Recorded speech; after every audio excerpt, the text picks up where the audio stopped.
بسم اللہ الرحمن الرحیم۔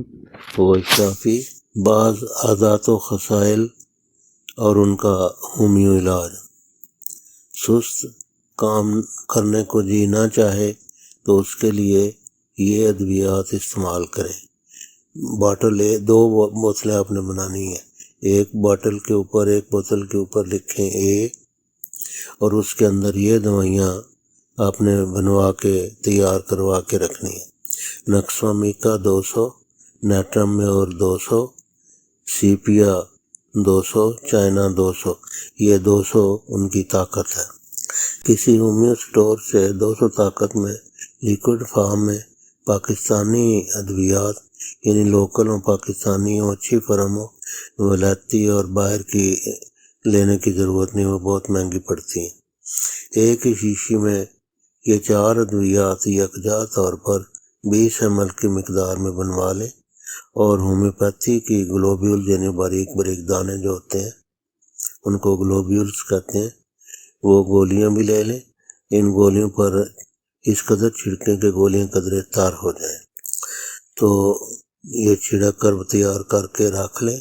ہفتہ میں صرف ایک بار، مثلاً جمعرات یا جمعہ کے دن چوس لیں۔ عرصہ تک استعمال کرنا ضروری ہے۔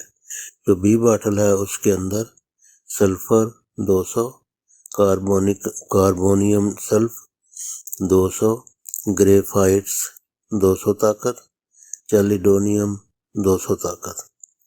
مذکورہ بالا جس طرح شیشی تیار کی تھی اسی طرح اس کو بھی اسی طرح تیار کریں۔ ہفتہ میں صرف ایک دن استعمال کریں، اس کے لیے مقرر کر لیں سوموار کا دن یا کوئی اور دن۔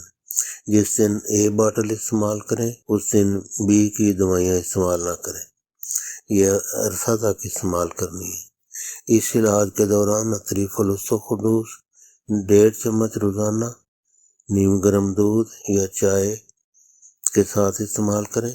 ہمدرد یا آفتاب کرشی کلو گرام پیک بناتے ہیں، وہ بڑی پیک لیں، وہ آپ کو سستی پڑے گی، چھوٹی پیک بہت مہنگی پڑے گی۔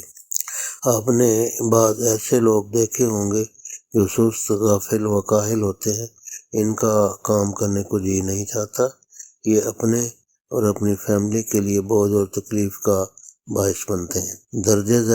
درجہ بالا نسخہ جس کا ہم اوپر ذکر کر چکے ہیں، درجہ بالا نسخہ انشاءاللہ ان کی یہ علامات دور کر دے گا اللہ کے فضل کے ساتھ۔ ظاہری تدابیر میں سب سے اول ان کے لیے دعا کریں، اور ان کی صحبت اور مجلس ایسے لوگوں سے کرائیں جو نیک چلن، محنتی اور احساس مند ہوں، کیونکہ خربوزے کو دیکھ کر خربوزہ رنگ پکڑتا ہے۔ ان کو فارغ و تنہا کبھی نہ چھوڑیں۔ یاد رکھیں، وہ فارسی کا ایک شعر ہے، صحبت سالے ترا سالے کند، صحبت تالے ترا تالے کند، یعنی اچھی صحبت تجھے ایک صالح انسان کی صحبت صالح بنائے گی، اور ایک غیر صالح انسان کی صحبت تجھے غیر صالح بنا دے گی۔ ادویات فائدہ نہیں دیں گی جب تک انہیں سازگار ماحول میسر نہ کیا جائے۔